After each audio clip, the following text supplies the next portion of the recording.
गैरकृत्य करणाऱ्यांवर कडक शासन झाले तरच बलात्कार सारख्या घटना घडणार नाहीत, अशी प्रतिक्रिया आमदार संग्राम जगताप यांनी व्यक्त केली। कोपरगाव येथील बलात्कार घटनेप्रकरणी जिल्हाधिकाऱ्यांना देण्यात आलेल्या निवेदनाप्रसंगी ते बोलत होते। अहमदनगर जिल्ह्यातील कोपरगाव येथे एका अल्पवयीन मतिमंद मुलीवर बलात्कार झाल्याची घटना घडली। या घटनेचा निषेध तसेच गुन्हेगाराला कडक शासन करण्यात यावे या मागणीसाठी सर्वपक्षीय लोकप्रतिनिधी व मुस्लिम समाजाच्या वतीने जिल्हाधिकारी कार्यालयावर मोर्चा काढण्यात आला होता। क्रूर प्रवृत्तीला कुठलीही जात किंवा धर्म नसतो। क्रूर कृत्य करणाऱ्यांवर कडक शासन झाले तरच भविष्यात बलात्कार सारख्या घटना घडणार नाही, अशी प्रतिक्रिया आमदार संग्राम जगताप यांनी यावेळी व्यक्त केली।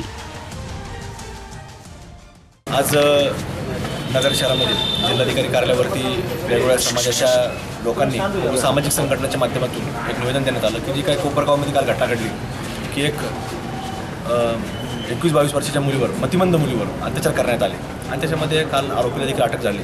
पण याच्यामध्ये लवकरात लवकर हा पुढील तपास देखील व्हावा आणि त्याच्यामध्ये जो काय गुन्हेगार असेल, जो काही त्याला अटक केली असेल त्याच्यावरती त्वरित त्याच्यामध्ये त्याची केस चालू करावी, त्याला कायदेशीर कारवाई त्याच्यावरती करावी, जेणेकरून येणाऱ्या काळात अशी घटना करण्याकरता, असं कृत्य करण्याकरता कोणाची हिंमत होणार नाही, अशा प्रकारची कारवाई ठिकाणी झाली पाहिजे।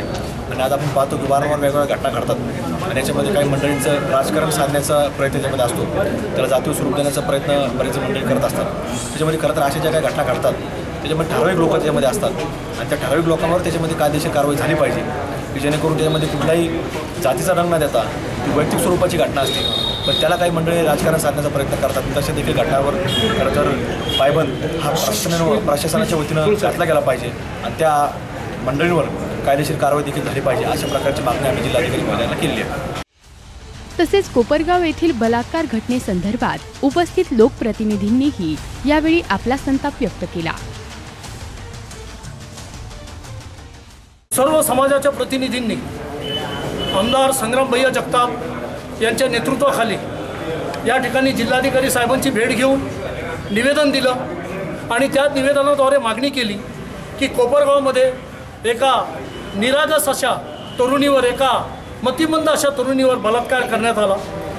हा बलात्कार कोण्या एका मुलीवर नसून हा बलात्कार माणुसकीवर आहे आणि म्हणून शासनाने याची अत्यंत कडक दखल घेऊन त्या नराधमाला फाशीच्या फंद्यापर्यंत पोहोचवावं अशी मागणी आम्ही या ठिकाणी केलेली आहे। अशा ज्या घटना असतात ह्या घटनांसंदर्भात मी स्पष्ट सांगू इच्छितो की ह्या घटना कोणा जाती धर्माला जोडून कधीही पाहता कामा नये। ह्या घटना ह्या कोणत्या जातीय धर्माला पाहून होत नाही आणि त्याला तसा स्वरूप देण्याचा कुणीही प्रयत्न करू नये। या शहरामध्ये असा कोणी प्रयत्न केला तर निश्चितपणे तो सुद्धा प्रयत्न आमदार संग्राम भैया जगताप यांच्या नेतृत्वाखाली आम्ही मोडून काढू।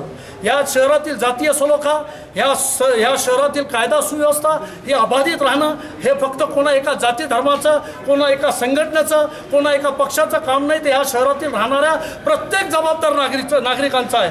अनेक सोशल क्लब ह्या ठिकाणी आमचे नईम भाईंसारखे सोशल क्लबसुद्धा ह्याहीच मागणी घेऊन पुढे आलेल्या आहेत। आम्हाला या शहराची कायदा सुव्यवस्था, शांतता आणि जातीय सलोखा आमच्यासाठी फार महत्त्वाची आहे। पुन्हा एकदा आम्ही कोपरगावच्या त्या घटनेचा निषेध करतो आणि त्या नराधमाला, त्याला सहकार्य करणारे जे कोणी गुन्हेगार असतील त्यांना फाशीच्या फंदापर्यंत प्रशासनाने पोहोचवावं ही मागणी मी आजच्या या शिष्टमंडळाद्वारे करतो। बलात्कार घटनेतील आरोपींवर कडक शासन करण्यात यावे अशी मागणी निवेदनाद्वारे जिल्हाधिकाऱ्यांकडे करण्यात आली आहे। प्रतिनिधी मोहसिन सय्यद, ATV न्यूज, अहमदनगर।